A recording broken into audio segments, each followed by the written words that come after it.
Bien, sean todos bienvenidos. En esta ocasión, por la gracia de Dios, estamos estudiando el capítulo 14 del libro de Apocalipsis y también por la gracia de Dios y su soberanía y su poder infinito, estamos aquí de pie en esta ocasión. Quiero iniciar esta reunión dando gracias a Dios y orando y encomendando este tiempo de estudio de este libro. Vamos a orar. Padre eterno, en esta noche te damos muchas gracias porque tú estás controlando absolutamente todo lo que sucede en nuestras vidas. Tú eres soberano, tú eres un Dios lleno de gracia y de misericordia.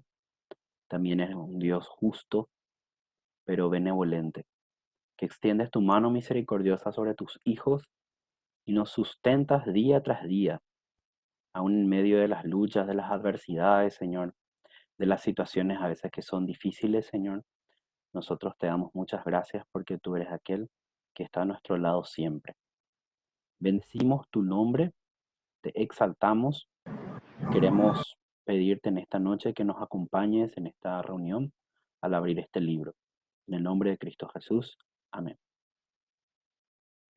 Bien, sean entonces nuevamente todos bienvenidos aquellos que se conectaron mientras estábamos iniciando esta reunión y que todavía no les hemos saludado. Vamos a estar estudiando el libro de Apocalipsis. El sábado anterior estuvimos estudiando ya parte de este libro. Habíamos arrancado con los primeros versículos del capítulo 14 de Apocalipsis. Habíamos visto los versículos 1 y creo que quedamos hasta el versículo 5, donde vimos al Cordero y a los 144.000 sellados en un rápido pantallazo, porque realmente ya habíamos hablado de los 144.000 sellados en una ocasión. Entonces vimos en el verso 1 el Cordero sobre el monte Sión, vimos los 144.000, su cantidad, el nombre del Cordero y de su Padre, el cántico de redención que ellos entonan y las características de las cuales nosotros resaltábamos, que era la pureza, la fidelidad a Cristo, la santidad a Cristo y la obediencia. Y sobre todo que Dios y Cristo les tienen en mucha estima por ser primicias para Él y para el Cordero. Habíamos llegado a una interpretación más bien alegórica de esta porción, entendiendo que estos 144.000 a los que hace alusión Apocalipsis 14 en este contexto se refiere a aquellos que siguen a Cristo Jesús y se santifican para Él. Y en un sentido entonces un poco más literal, ¿verdad? Especialmente aquellos santos que vivirán en el tiempo de la tribulación. Vamos al bosquejo general de este capítulo. Entonces, en los versículos 1 al 5 tenemos y hablamos del Cordero y los 144.000. En el segundo punto del bosquejo es el mensaje de los tres ángeles y la voz celestial, que es de lo que vamos a hablar en esta noche. Y finalmente la cosecha, que está en los versículos 14 al 20. Con esto, entonces, está cubierto todo este capítulo 14. Y arrancamos sin más preámbulos con respecto al mensaje del primer ángel, dando lectura a todo nuestro texto. Íntegramente, entonces vamos a extendernos hasta el versículo 13. Ahí abarca prácticamente el mensaje del primer, segundo, el tercer ángel y la voz celestial. Versos 6 en adelante, entonces damos lectura. Dice así la palabra de Dios: y vi otro ángel volar en medio del cielo, que tenía el evangelio eterno, para predicarlo a los moradores de la tierra y a toda nación y tribu y lengua y pueblo. Y diciendo en alta voz: temed a Dios y dadle gloria, porque la hora de su juicio ha venido, y adorad a aquel que hizo el cielo y la tierra y el mar y las fuentes de las aguas. Y otro ángel le siguió, diciendo: ha caído Babilonia, aquella gran ciudad, porque ella ha dado a beber a todas las naciones del vino de la ira de su fornicación. Y el tercer ángel lo siguió, diciendo en alta voz: si alguno adora a la bestia y a su imagen, y recibe la marca en su frente o en su mano, él también beberá del vino de la ira de Dios, el cual es vaciado puro en el cáliz de su ira, y será atormentado con fuego y azufre delante de los santos ángeles y delante del Cordero. Y el humo del tormento de ellos sube para siempre jamás. Y los que adoran a la bestia y a su imagen no tienen reposo ni de día ni de noche, ni cualquiera que reciba la marca de su nombre. Aquí están la paciencia de los santos, aquí están los que guardan los mandamientos de Dios y la fe de Jesús. Y oí una voz del cielo que me decía, escribe, bienaventurados de aquí en adelante los muertos que mueren en el Señor.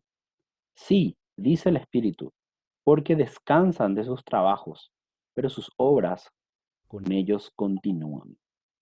Hasta allí entonces la lectura de esta ocasión. Vamos a mirar entonces este texto y vamos a analizarlo por partes. El primer punto de esta noche es el mensaje del primer ángel. Entonces Dios generalmente utiliza o utilizó siempre en la historia mensajeros celestiales. En este caso, justamente la palabra ángel proviene de una palabra griega que significa mensajero. Algunos han hablado de que ángel representa también a aquellos ministros del Evangelio, ¿verdad? Algunas interpretaciones también van por ese lado. En el contexto en el que estamos hablando, pareciera más referirse a mensajeros de origen celestial. En este caso, algo bastante curioso, porque este primer ángel tiene un mensaje que es el Evangelio eterno, así como estamos viendo, ¿verdad? Dice, vi otro ángel volar en medio del cielo que tenía el Evangelio eterno. Entonces se refiere y utiliza justamente una palabra para referirse al Evangelio de Dios como la palabra eterno, que significa aionos, sin principio y sin fin, para darnos a entender que la realidad del Evangelio es algo eterno, porque se remonta justamente desde la caída del hombre hasta su restauración. El único mensaje y el único que realmente tiene poder para salvar al hombre. Como decía Pablo, yo no me avergüenzo del Evangelio porque es poder, dunamis de Dios para salvación a todo aquel que cree, al judío primeramente y también al griego, al que no es judío. Este mensaje entonces se remonta tiempo atrás en la eternidad porque tiene su sustento en la palabra de Dios. Y nosotros sabemos que la palabra de Dios es eterna. Hay un texto que quisiera mencionarles en esta noche que tiene mucha relación con lo que estamos hablando, y es el texto de Isaías, capítulo 40, versículo 8, y podríamos leer un poco más, inclusive, para hablar acerca de este mensaje eterno. Y desde el verso 4 inclusive, porque es un mensaje, como decimos, Isaías es el profeta evangélico por excelencia, es aquel que habló más de este mensaje de buenas nuevas en el Antiguo Testamento, y dice así Isaías, en el verso 4 ya del capítulo 40, todo valle será levantado y todo monte y collado será bajado, y lo torcido será enderezado y lo áspero será allanado. Hablando entonces de un llamado al arrepentimiento, de una manera alegórica. Verso 5 dice así, se manifestará la gloria de Jehová, y toda carne juntamente la verá, porque la boca de Jehová ha hablado. El verso 5 habla entonces de la manifestación de la gloria, del brillo y del esplendor de nuestro Dios. Y habla explícitamente diciendo que toda carne le verá. ¿Por qué? El motivo es porque la palabra de Dios, Jehová mismo ha hablado, y cuando Él habla, Él cumple sus promesas. El verso 6 dice Isaías en el capítulo 40, voz que decía, da voces, y yo respondí, ¿qué he de decir? Dice Isaías, le dice a Dios, toda carne es hierba. Este es el mensaje. Y toda su gloria es como la flor del campo. Verso 7, la hierba se seca y la flor se marchita, porque el espíritu de Jehová sopla en ella. Ciertamente hierba es el pueblo.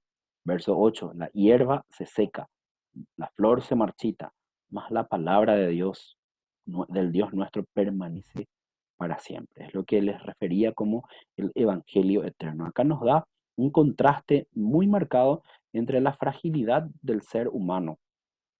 Aquí Isaías nos proclama el mensaje de Dios y dice, toda carne, es decir, todo ser viviente, es como la hierba, que la hierba se seca.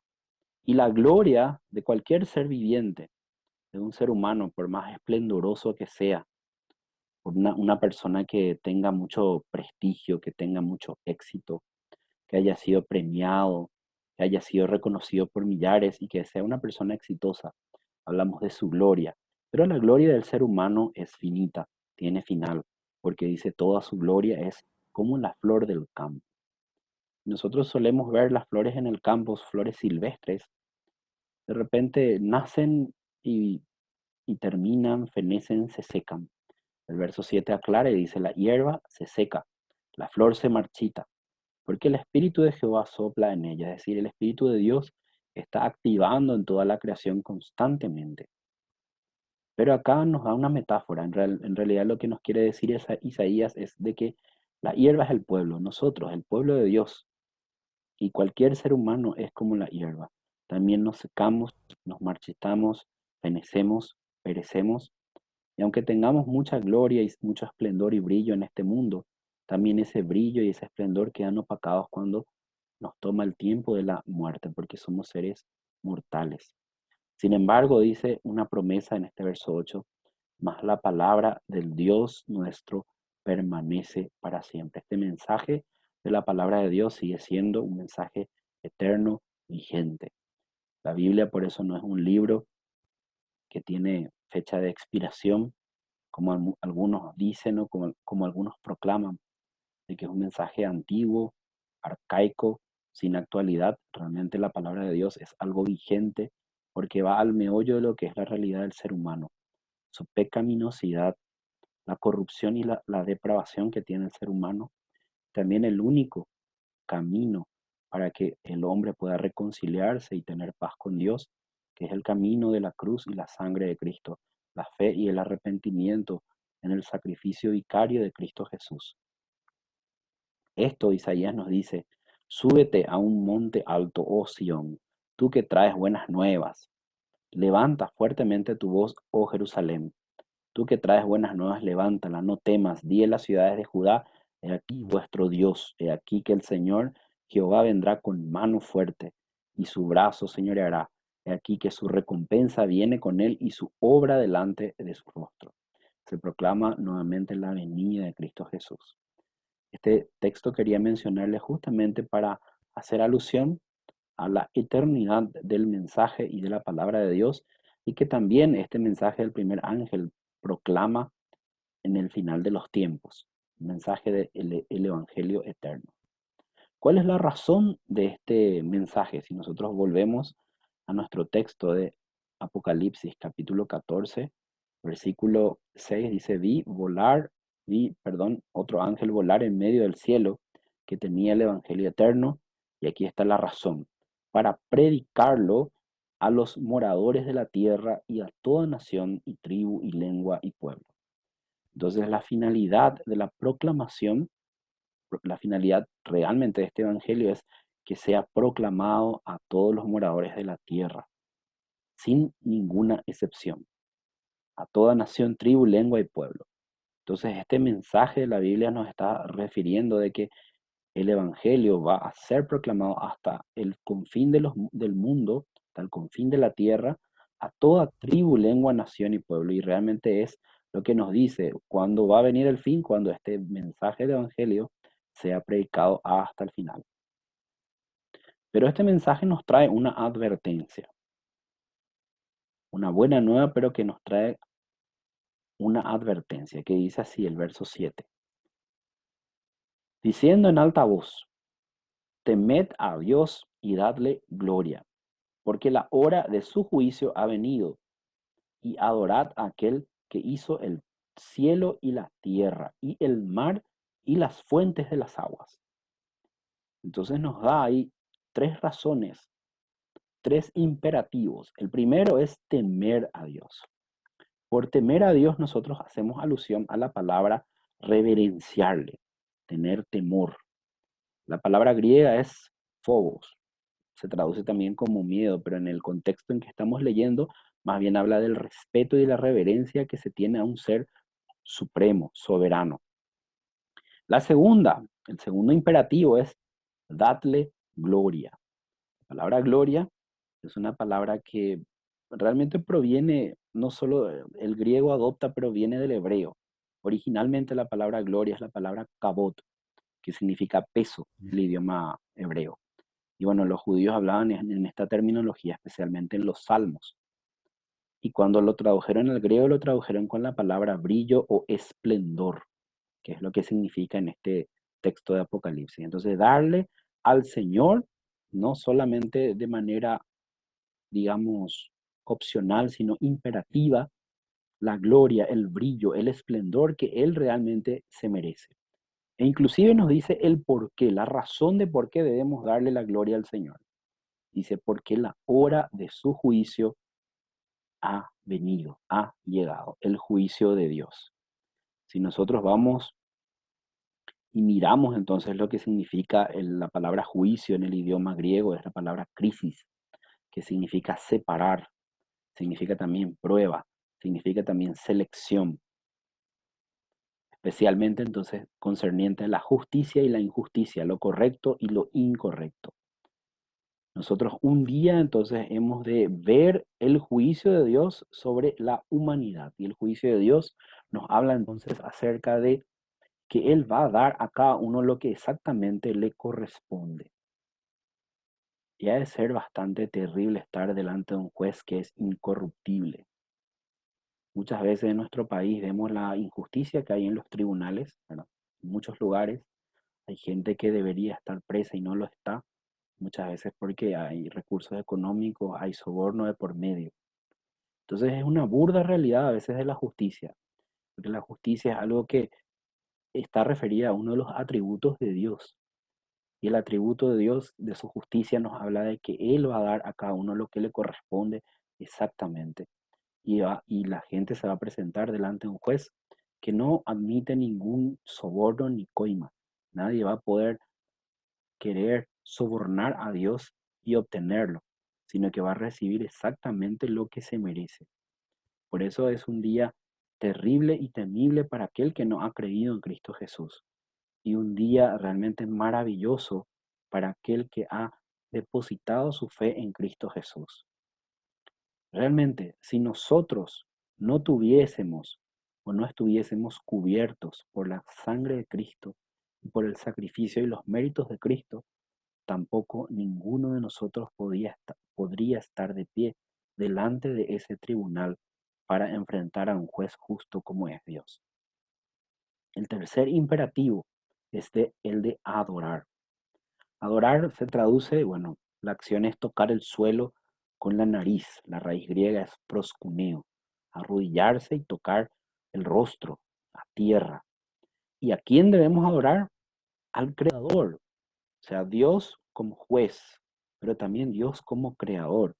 Aquel que hizo, dice Apocalipsis, el cielo y la tierra, el mar y las fuentes de las aguas. Él lo hizo absolutamente todo. Por eso nosotros somos diseño suyo, somos sus ovejas, pero Él es nuestro dueño, Él es nuestro hacedor. Hay muchas personas que no quieren reconocer esto de parte de nuestro Dios, que Él es el creador. Lo niegan. Dicen que fuimos producto de la evolución o que somos no sé, un accidente. Sin embargo, la palabra de Dios es clara. Nosotros debemos creer no en la evolución, sino en el creacionismo. Creer y sostener que hay un ser que es inteligente y soberano, que ha diseñado absolutamente todo, desde lo más grande hasta lo más pequeño. Cuando nosotros conocemos y vamos avanzando en la ciencia, nos percatamos de que Dios crea diseños que son realmente perfectos. El hombre hubiese sido un ser plenamente perfecto si el pecado no lo hubiese tomado y corrompido. Por eso fue necesaria la venida de Cristo Jesús y su sacrificio en la cruz para poder revertir todo lo que el pecado y la corrupción ocasiona a nuestro ser. Eso es lo que tenemos que proclamar. Si volvemos a nuestro texto de Isaías 40 que les mencioné al inicio, les leo una parte más de que habla de Dios como creador y dice así: aquí que el Señor Jehová vendrá con mano fuerte, su venida, su brazo señoreará, va a ser el rey. De hecho, es el rey, él reina, él sustenta su gobierno en nuestra tierra y en el cielo. He aquí que a su recompensa viene con él y su obra delante de su rostro. Viene para juzgar y dar a cada uno lo que le corresponde. Verso 11 de Isaías 40, como pastor apacentará su rebaño.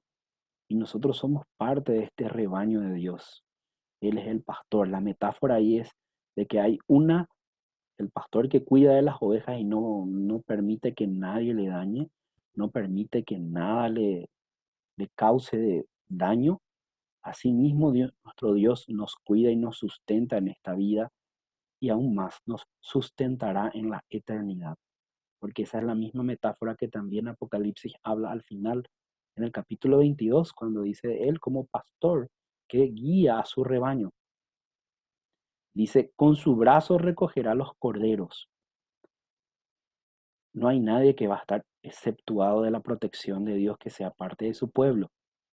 Habla de aquellos que son corderos, aquellos que son más inmaduros o los pequeños. También Él los recogerá como en su seno, dice, en su seno los llevará.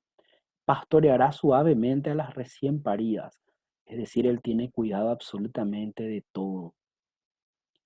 Y a esto quiero aludir porque la advertencia del primer ángel, temerle a Dios, darle a Él la gloria y adorarle. Verso 12, Isaías 40. ¿Quién midió las aguas con el hueco de su mano? Y midió los cielos con su palmo. Y con 3 dedos juntó el polvo de la tierra y pesó los montes con balanza y con pesas los collados. Dios diseñó todo, diseñó las aguas, diseñó los cielos, juntó el polvo de la tierra para que la tierra sea como está. El que diseñó las montañas, las colinas. Verso 13. ¿Quién enseñó al Espíritu de Jehová o le aconsejó enseñándole? No hay nadie, absolutamente nadie, que pueda darle o tener mayor sabiduría que la sabiduría divina. Verso 14. ¿A quién pidió consejo para ser instruido? ¿Quién le enseñó el camino del juicio o le enseñó conocimiento o le mostró la senda del entendimiento? Él es eterno. Nadie fue anterior a Él y nadie será después de Él. Tampoco necesita pedir consejo de nadie, porque Él es plenamente sabio. Verso 15. He aquí que las naciones le son como la gota que cae de un cubo. Cuando nosotros nos imaginamos esta escena, de repente una persona acarreando agua en un balde, y al acarrear ahí siempre un movimiento de vaivén y se derrama el agua. Pero ¿acaso alguien se pone a juntar el agua que está caída? Más bien lleva todo el resto del contenido al lugar donde debe llevarlo. Esa es la metáfora que dice, las naciones para Jehová son como la gota que cae del cubo, no son nada comparados con lo que es su grandeza. Dice, y son contadas como el polvo de la balanza, no pesan nada. En el plan divino, el plan de Él es soberano y Él cumple absolutamente todo lo que Él se ha trazado y determinado, y debemos tener la plena certeza de que no hay nada que ocurra que no sea bajo la voluntad soberana de nuestro Dios. He aquí que hace desaparecer las islas como polvo. Ni el Líbano bastará para el fuego, ni todos sus animales para el sacrificio. Como nada son todas las naciones delante de él, y en su comparación serán estimadas en menos que nada, y que lo que no es. La grandeza entonces de nuestro Dios, lo grande y maravilloso que es este Dios al que nosotros servimos y adoramos, y que a veces realmente no tenemos muy en cuenta o no somos capaces de ponderar su belleza, su magnificencia, su grandeza, y al cual a veces nosotros somos rebeldes y dejamos de tener temor y pecamos, alejándonos de Él y profanando también la sangre de su Hijo Cristo Jesús.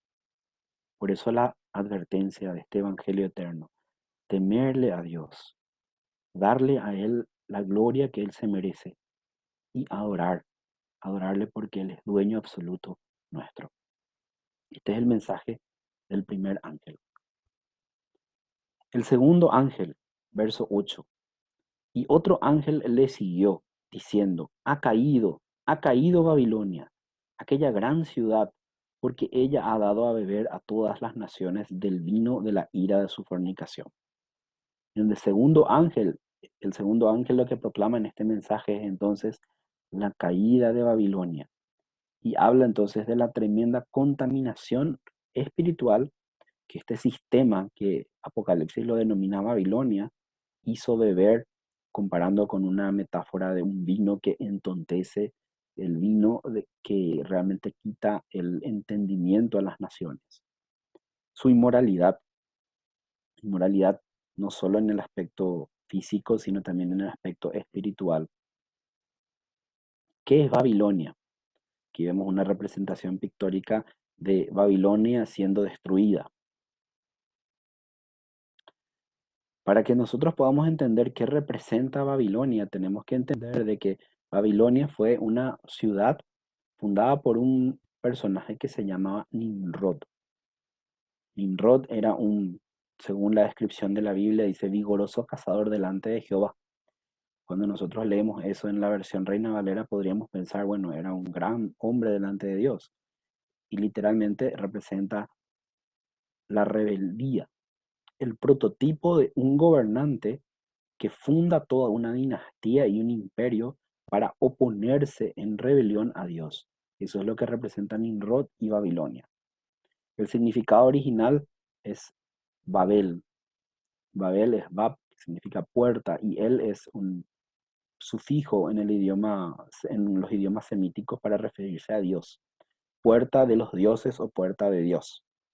Porque tenía Babilonia, aparte de eso, era un centro religioso donde se adoraba a una serie de deidades que fueron bastante diseminadas y realmente algunos estudiosos y eruditos hablan de que Babilonia fue el centro religioso del cual prácticamente todas las mitologías religiosas salen con otros nombres, quizás, pero representan los mismos principios. El centro de idolatría, centro de rebelión contra Dios. Aparte de esto, Babilonia, fue una ciudad rebelde donde Dios confundió las lenguas. Y yo quisiera leer justamente este texto que estoy mencionando aquí, que está en el libro de Génesis, capítulo 11, versículo 9, que dice así. Por esto fue llamado el nombre de ella Babel, porque allí confundió Jehová el lenguaje de toda la tierra y desde allí los esparció sobre la faz de toda la tierra. El lugar donde ellos querían unirse y edificar una ciudad, no solo una ciudad, un símbolo, una especie de pirámide con la cúspide entrecortada, que es lo que era el modelo que ellos edificaban, el Sigurat, donde en la cima entonces iba a ser una especie de simbología de una rebelión contra Dios. O sea, fue un sistema cuya sola existencia era rebelarse a Dios. Por eso la simbología que tiene Babilonia en el libro de Apocalipsis es bastante más allá que solamente una ciudad. También esto vemos a lo largo de todo lo que es la profecía de Isaías, Jeremías, Lamentaciones, también vemos el libro del profeta Daniel, la capital de un imperio que oprimió al pueblo de Dios. Si nosotros entendemos el contexto absoluto de todo esto, Babilonia, cayó mi internet un rato, perdón, vuelvo a mi exposición.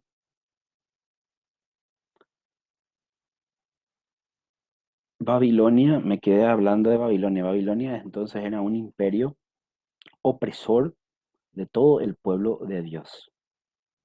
Si nosotros recordamos al profeta Daniel, Daniel vivió en un tiempo en el que Nabucodonosor era un gobernante tirano que lo que quiso hacer era sacar al pueblo de Dios, llevar a lo mejor del pueblo de Dios de manera cautiva, tratarle de cambiar la identidad, el nombre, la religión, la fe, destruir toda identidad del pueblo de Dios para cambiarlos. Sin embargo, gracias a Dios vemos también prefigurado en Daniel una simiente o un grupo, un remanente de hombres que igual ante toda esa opresión, tiranía y adversidad permaneció fiel a Dios. También Babilonia en la palabra de Dios representa a una potencia que al final de los tiempos va a ser destruida. Eso es lo que nos dice la Biblia con respecto a Babilonia, una ciudad que va a ser destruida. De hecho, Babilonia fue destruida y no quedó absolutamente nada. El último que quiso reedificar las ruinas de Babilonia fue Saddam Hussein. Bueno, sabemos cómo terminó Saddam Hussein al final. En el Nuevo Testamento también representa a la ciudad de Roma, especialmente en Primera de Pedro 5:13, habla Pedro, dice, refiriéndose, ¿verdad?, a aquellos que están en la diáspora y hablando él desde esta ciudad de la ciudad de Roma. Primera de Pedro 5:13 dice así: la iglesia que está en Babilonia, juntamente elegida con vosotros, os saluda, y Marcos, mi hijo. Entonces los cristianos de ese tiempo veían a la ciudad de Roma como el centro de un imperio. Y entendamos nosotros de que fue un imperio que también persiguió a los cristianos en ese tiempo, hasta que después Carlomagno revirtió esto, ¿verdad? No sé si para mejor o para peor destino de la iglesia, ¿verdad? Pero también Roma fue una ciudad que fue opresora a través de sus emperadores del cristianismo. Entonces, en resumidas cuentas, para el cristiano, Babilonia representaba y representa todo un sistema que es rebelde a Dios, un sistema que es contrario a Dios.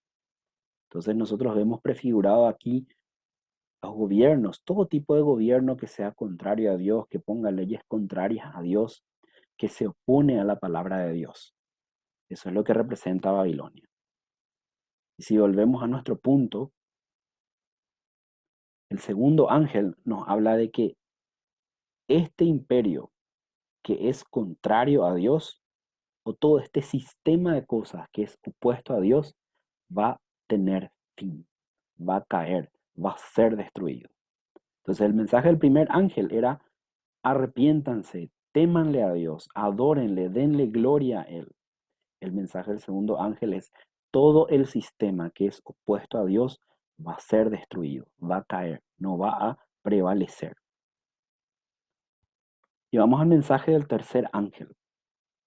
Dice el Apocalipsis 14:9, el tercer ángel los siguió, diciendo en alta voz: si alguno adora a la bestia y a su imagen, y recibe la marca en su frente o en su mano, él también beberá del vino de la ira de Dios, el cual es vaciado puro en el cáliz de su ira, y será atormentado con fuego y azufre delante de los santos ángeles y delante del Cordero. Y el humo del tormento de ellos sube para siempre jamás.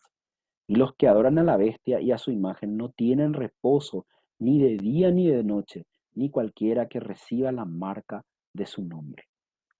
Este es otro mensaje de advertencia. Advertencia a que el pueblo de Dios no se someta a este tipo de gobierno tirano opuesto a Dios, porque habla de la bestia, ¿verdad? Nosotros habíamos visto en el capítulo 13 de Apocalipsis quién es la bestia. Representaba no solo una persona, sino también un sistema opuesto a Dios, opuesto a la palabra de Él, opuesto y opresor y perseguidor también del pueblo de Dios. Y también vimos en el capítulo 13 el segundo elemento de advertencia: no someterse a la bestia, a su imagen, tampoco recibir la marca de la bestia, que habíamos visto en el capítulo 13 de Apocalipsis, verso 17, que era como una especie de control que este sistema maligno va a hacer, iba a hacer y también lo hará en el futuro, para tratar de controlar no solo el sistema político, no solo el sistema religioso, sino también el sistema económico de las personas. Y la marca de la bestia como un sentido de pertenencia a este sistema maligno que se opone al gobierno de Dios. Nos dice también este mensaje de advertencia del tercer ángel: beberá el vino puro del furor de Dios. Y aquí hay algo que necesito explicar. Habitualmente los griegos no tomaban el vino puro, o sea, tenían el vino bien puro y esto lo mezclaban mitad agua y mitad vino. Entonces, de esta manera ellos disminuían el grado de alcohol que tenía la bebida pura. Entonces, usaban vino con agua Ah, es, mezclados. Entonces, acá lo que la Biblia nos está diciendo es de que el vino puro representa el juicio de Dios. No va a haber mezcla, no va a ser un juicio suave, sino va a ser realmente la ira de Dios desatada sobre aquellos que son rebeldes a la palabra de Dios. Y nos habla de una realidad que a veces queremos ignorar, ¿verdad? Y a veces no queremos hablar. Dice, recibirá el tormento con fuego y azufre. Será atormentado con fuego y azufre delante de los santos ángeles y delante del Cordero. La realidad de que el juicio de Dios trae aparejado también consigo la condenación eterna, la condenación eterna. Si bien nuestro Dios es un Dios lleno de gracia, de misericordia y de amor, por eso el ejemplo más grande de su amor, su gracia y su misericordia es la venida de Cristo Jesús y la encarnación de Dios mismo para hacerse hombre y padecer por nuestros pecados, pero también nuestro Dios es un Dios de justicia, de ira y un Dios de juicio, que también condenará con la condenación eterna del infierno y del lago de fuego y azufre a aquellos que no quieran aceptar el Evangelio de Dios y que se nieguen a tener fe en Cristo Jesús.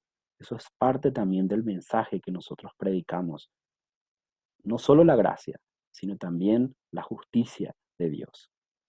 Y nos dice claramente en el versículo 11, el humo del tormento de ellos sube para siempre jamás. Aquí hay algo que nosotros tenemos que entender. Inclusive he escuchado a algunos cristianos hablar acerca del universalismo. El universalismo es una herejía que dice que todos van a ser salvos al final de los tiempos. Al final de los tiempos todos van a ser salvos y ninguno va a ser condenado. Y hay otra enseñanza también que habla de que realmente el infierno es algo temporal, ¿verdad? En el sentido de que la condenación nunca es perpetua, sino que al final todos van a ser salvados. Esta es una enseñanza herética porque va en contraposición a todo el mensaje de la Biblia y este texto de Apocalipsis, que si bien es más metafórico, nos hace alusión y dice, el humo del tormento de ellos sube para siempre jamás. El mensaje de condenación, la condenación no es algo temporal, la condenación es eterna. De allí entonces la pertinencia del mensaje del primer ángel, el evangelio eterno que debe ser proclamado a toda tribu, lengua y nación para justamente evitar esta condenación que es eterna. Finalmente, la voz celestial. La voz celestial. Verso 13 dice así, podemos ir desde el 12 realmente. Aquí están la paciencia de los santos, aquí están los que guardan los mandamientos de Dios y la fe de Cristo Jesús. Es más que advertencia, es justamente la señal de que nosotros debemos perseverar en el camino de Dios. Y un claro elemento distintivo de aquel que ha sido elegido por Dios es justamente este, la perseverancia. Perseveren aquellos que fueron electos por Dios y van a perseverar hasta el final. O sea, una doctrina bíblica está en la palabra de Dios. Pero ¿quiénes son los santos? Los que tienen perseverancia o paciencia, los que guardan los mandamientos de Dios y también tienen la fe de Jesús. Esas son sus dos marcas. Guardar los mandamientos de Dios como consecuencia de haber sido salvado por Él y tener la fe de Jesús. Fe siempre como sinónimo de fidelidad a Dios. Y el verso 13 dice, oí una voz del cielo que me decía, escribe, bienaventurados de aquí en adelante los muertos que mueren en el Señor. Sí, dice el Espíritu, porque descansan de sus trabajos, pero sus obras con ellos continúan. Este es un texto que es bastante pertinente, no solo para el tiempo del fin, hablando aquí en el contexto de santos que van a ser perseguidos por este gobierno anticristiano de la bestia, y que realmente a través de toda la historia siempre ha sido de esa manera. Potencias espirituales de maldad que controlan ciertos gobiernos y estos gobiernos a su vez oprimen y causan dolor, sufrimiento y muchas veces muerte de aquellos que creen en Cristo Jesús. Pero ¿cuál es el mensaje de consuelo que trae Apocalipsis? Son felices, triplemente. Eso significa bienaventurados, los que mueren en el Señor, aquellos que mueren siendo fieles a Dios. No solo por el martirio muchas veces, sino que mueren realmente siendo fieles a nuestro Dios, creyendo en Él. Ese es aquel que muere en el Señor. Porque dice el Espíritu de Dios, descansan de sus trabajos. Cuando uno muere en el Señor, entonces descansa de las obras.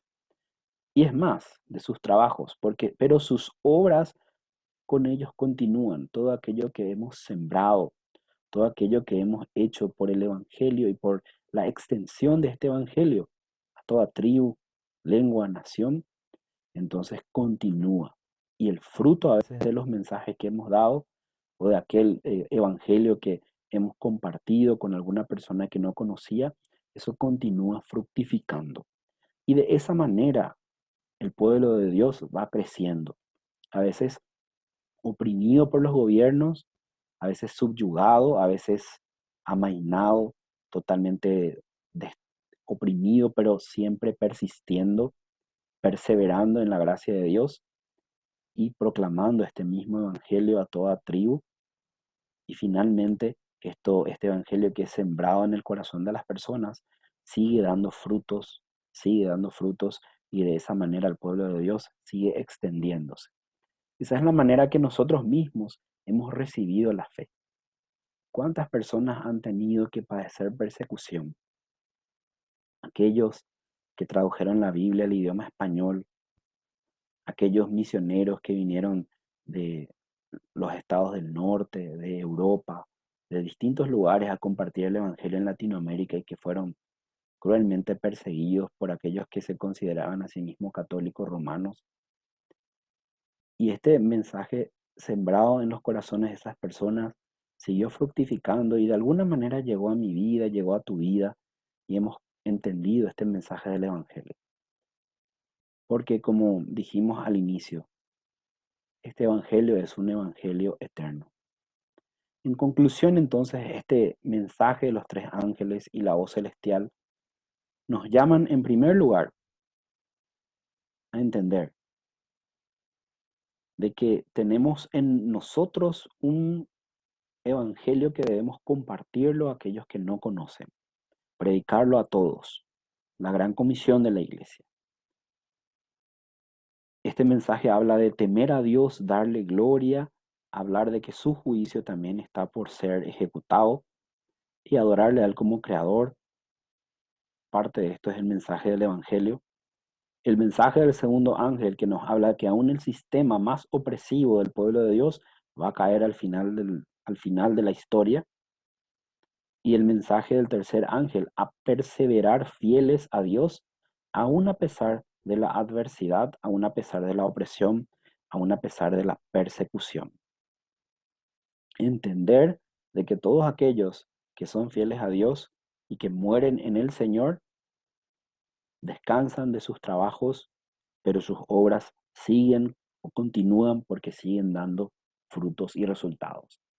Entonces, este es un mensaje de esperanza para todos nosotros que si lo aplicamos a nuestras vidas, nos da la advertencia, proclamar el mensaje del Evangelio, proclamarlo a diestra, a siniestra, con los elementos que tengamos, de la manera que podamos, a permanecer fieles a Dios, a entender de que aún el sistema adverso va a caer, pero que nosotros tenemos que perseverar en él y que si nos toca pasar por persecución, nos toca pasar por opresión e inclusive dar la vida por causa de él, nuestros, nuestras obras, nuestros trabajos, si bien descansamos de ellos, van a seguir dando resultados en este reino.